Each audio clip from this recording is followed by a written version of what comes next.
ગુજરાતના two wheeler ચાલકોમાં જાણે helmet પહેરવાની જરૂરત જ ન હોય તેવી રીતે હેલ્મેટ પહેર્યા વગર જ લોકો ફરતા હોય છે, પરંતુ હવે એ જાણી લેજો કે જો તમે હેલ્મેટ પહેર્યા વગર ફરો છો તો તમારું લાયસન્સ પણ સસ્પેન્ડ થઈ શકે છે।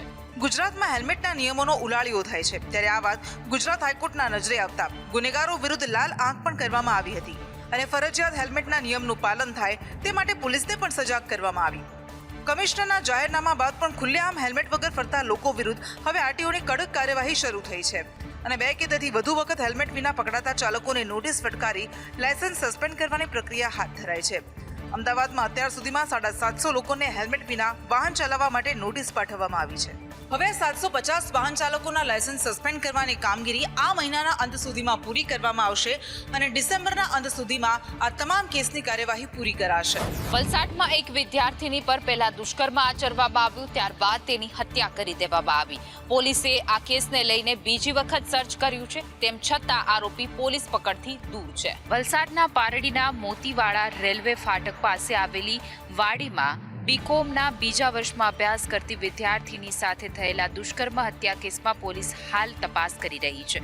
ઘટના સ્થળ નજીક રેલવે ટ્રેક પાસેથી બેગ, કપડાં, બીડી અને કડુ સહિત કેટલીક શંકાસ્પદ વસ્તુ મળી આવી છે, જેના આધારે વલસાડ જિલ્લા પોલીસની ટીમે ઉદવાડા અને આજુબાજુમાં વિસ્તારમાં આવેલી ચાલીઓમાં તપાસ કરી છે। આ ઉપરાંત ઘટના સ્થળેથી જે બેગ મળી છે તેમાં કોઈ શ્રમિક શખ્સના કપડાં હોવાનું અનુમાન છે, ત્યારે આરોપી સુધી પહોંચવા બેગમાંથી મળેલી ચીજવસ્તુઓના ફોટા વાયરલ કર્યા છે। આ ઉપરાંત પારડી જીઆઈડીસીમાં આવેલી કંપનીમાં કામ કરતા કામદારોની ગેરહાજરીને લઈને પણ ચેકિંગ હાથ ધરવામાં આવ્યું છે। વધુ એકવાર સંદેશ ન્યૂઝના અહેવાલની અસર જોવા મળી છે।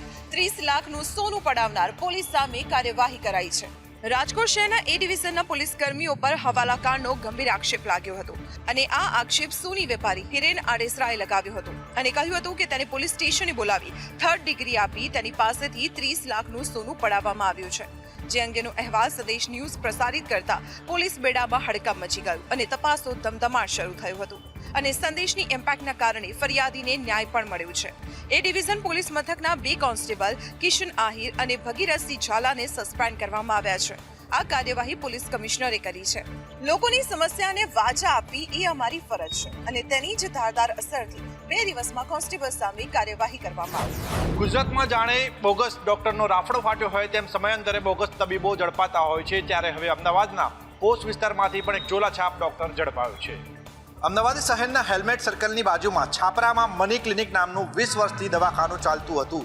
નકલી ડોક્ટર RK ઢાલી આ દવાખાનું ચલાવતો હતો। તેણે કોઈપણ જાતનું રજીસ્ટ્રેશન પણ નહોતું કરાવ્યું, જે અંગે પોલીસને જાણ થતાં તેના ક્લિનિક પર તપાસ કરવામાં આવી હતી। આ દરમિયાન પોલીસે તેની પાસે ડોક્ટરની મેડિકલની ડિગ્રી માંગતા તેણે ગલ્લા તલ્લા કરવા માંડ્યા હતા, જેને લઈને પોલીસે ડોક્ટર રોહિદાસ ઢાલી અને તેના કાકાની ધરપકડ કરી હતી।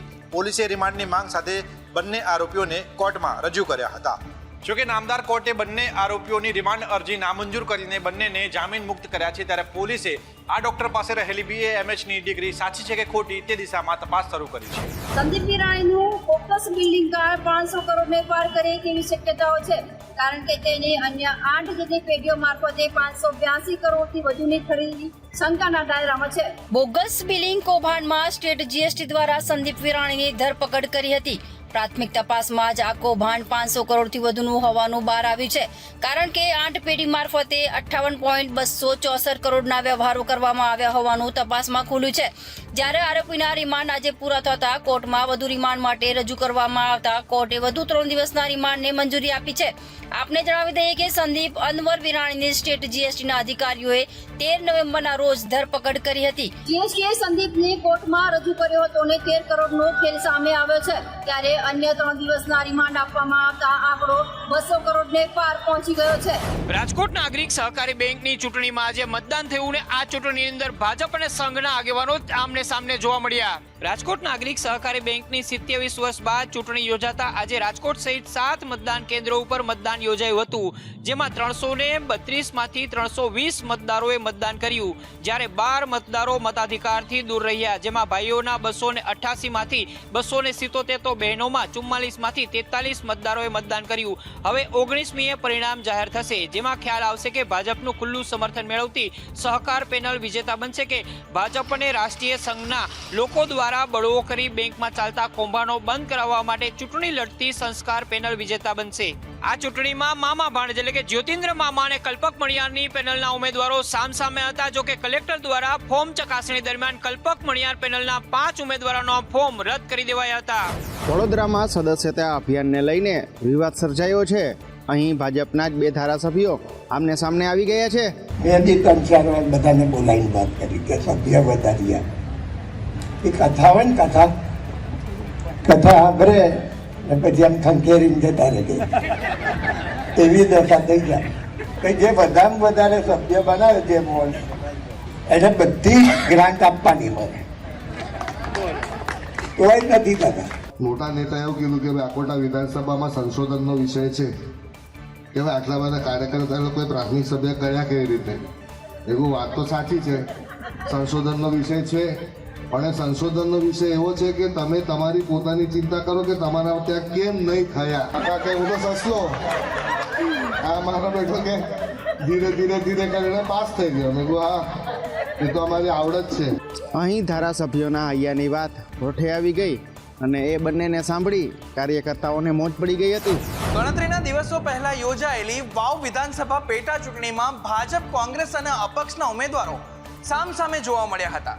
પરંતુ આજે કાર્યક્રમમાં કંઈક અલગ જ ચિત્ર જોવા મળ્યું. વાવ વિધાનસભા પેટા ચૂંટણીમાં ભાજપમાંથી સ્વરૂપજી ઠાકોર, કોંગ્રેસમાંથી ગુલાબસિંહ રાજપૂત તો અપક્ષમાંથી માવજી પટેલ મેદાને ઉતર્યા હતા અને ત્રણેય પક્ષના નેતાઓ એકબીજા પર ધારદાર વાર પ્રહાર કરતા દેખાયા હતા. જો કે આજે આ નેતાઓ એક મંચ પર જોવા મળ્યા હતા. થરાદના અરંટવા ગામે એક સામાજિક પ્રસંગમાં ઉમેદવાર ગુલાબસિંહ રાજપૂત, સાંસદ ગેનીબેન ઠાકોર અને વિપક્ષ નેતા અમિત ચાવડા અને ભાજપના પરબત પટેલ સાથે અપક્ષ ઉમેદવાર માવજી પટેલ જોવા મળ્યા હતા. ગંગા થાળીના પ્રસંગમાં તમામ નેતાઓને એક મંચ પર જોઈ સૌ કોઈ અચરજ પામી ગયા હતા. જે નેતાઓ ચૂંટણી ટાણે કેટલાક નેતાઓના ખુલાસા કરી રહ્યા હતા તે નેતાઓને એક સાથે જોઈને જાહેર જનતા દુવિધામાં મુકાઈ ગઈ હતી અને પોતાના મતને લઈને બે ઘડીક વિચારતી થઈ ગઈ હતી. વડોદરા પાલિકાની સામાન્ય સભા આજે તોફાની બની હતી. પીવાના પાણી, દૂષિત પાણીની સમસ્યાને લઈને કોર્પોરેટર ગરજ્યા હતા. વડોદરામાં માનવ સર્જિત પૂરની પરિસ્થિતિ બાદ પ્રથમ વખત પાલિકાની સામાન્ય સભા મળી હતી જે ભારે તોફાની રહી હતી. પાલિકાની સભામાં ભાજપ અને કોંગ્રેસના કોર્પોરેટરે મળીને અપૂરતા પાણી વિતરણ, વિશ્વામિત્રી નદીના પટમાં આગોરા મોલ અને સયાજી હોટલ જેવા મસમોટા દબાણો સહિતના મુદ્દે ધારદાર રજૂઆત કરી હતી. વોર્ડ નંબર 16માં આવતા પીવાના પાણી અને દૂષિત પાણીની સમસ્યાને લઈને કોર્પોરેટર સ્નેહલ પટેલે ઉગ્ર રજૂઆત કરી હતી. આ સાથે જ તેઓએ પૂર પીડિત સહાયના ફોર્મ સભામાં બતાવીને ત્વરિત સહાય આપવાની માંગ કરી હતી. પૂરની પરિસ્થિતિને હજુ 2 મહિના નથી થયા તેવામાં હવે પાણીની સમસ્યા સર્જાઈ છે ત્યારે અધિકારીઓ કોના પ્રેશરથી પાણી ચોરી નથી પકડી રહ્યા તે સવાલ અહીંયા ઊભો થઈ રહ્યો છે. રાજકોટ શહેરમાં ટ્રાફિકના નિવારણને લઈ કેટલાક મહત્વપૂર્ણ નિર્ણયો લેવાયા છે અને તેને જ ભાગરૂપે BAPS મંદિરે ખડકેલા સ્ટ્રક્ચરને પણ દૂર કરવામાં આવશે. રાજકોટ શહેરમાં ટ્રાફિક સમસ્યા હળવી કરવા માટે મુખ્ય માર્ગો પર સર્કલ દૂર કરવા, નાના કરવા તેમજ રસ્તા બંધ કરવાની ઝુંબેશ ચાલી રહી છે.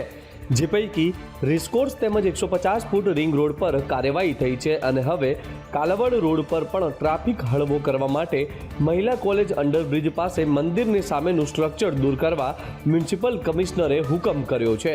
દિવાળી પહેલા જ આ નિર્ણય લેવાઈ ચૂક્યો હતો અને ડિમોલેશન બાદ રસ્તો ટ્રાફિક સુસંગત કરાશે. હાલ આ મંદિરરૂપી પ્રતિકૃતિથી રોડ સાંકડો થઈ ગયો છે અને તેથી હજારો વાહન ચાલકો હેરાન થઈ રહ્યા છે. આ અંગે ઘણા સમયથી ફરિયાદો આવી રહી હતી અને તેને જ લઈને શહેર પોલીસ પાસે રાજકોટ મહાનગરપાલિકાએ અભિપ્રાય માંગી કાર્યવાહીનો નિર્ણય લીધો છે. દિલ્હીની હવા દિવસે ને દિવસે ઝેરી બનતી રહી છે ત્યારે 5મા દિવસે પણ જે છે પ્રદૂષણનું સ્તર ગંભીર શ્રેણીમાં નોંધાયું.